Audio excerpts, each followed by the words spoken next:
אנחנו מציעים מסלול ייחודי, מסלול טוב, טכנאי ובגרות.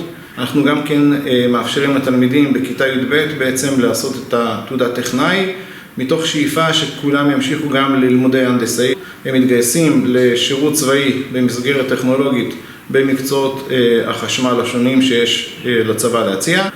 חלק מהתלמידים שיראו לנכון יוכלו גם כמובן להשלים מהנדסאי למהנדס. יש שם אופק תעסוקתי מובטח, פרנסה, תנאים, ולכן מאוד מומלץ להגיע למסלול שלנו.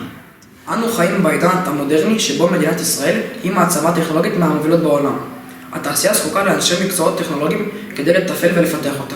ברצוננו לספר לכם על המסלול שבו אנו לומדים מסלול טוב, טכנאי ובגרות. במסלול זה אנו לומדים את כל המקצועות לקבלת תעודת בגרות איכותית ומלאה שבה המקצועות המוגברים הם במגמת בקרה ואנרגיה. הלימודים מאוד מעניינים וחווייתיים.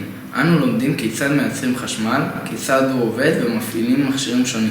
וכל זה מתרחש במעבדה. בכיתה י' לומדים את הבסיס להבנת חשמל, עזרי חמישה ואלקטרוניקה, מתנסים בהרכבת מעגלי חשמל ביתיים.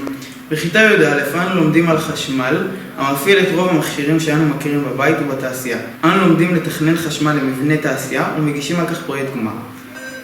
בכיתה י"ב אנו לומדים לימודי טכנאי, לומדים לעומק את עקרונות החשמל, מתנסים בתפעול וכבר נרשמים ללימודי הנדסאי. אז מה היה לנו? לימודים מעניינים, מורים מדהימים, חברים טובים ומקצוע טכנולוגי לחיים.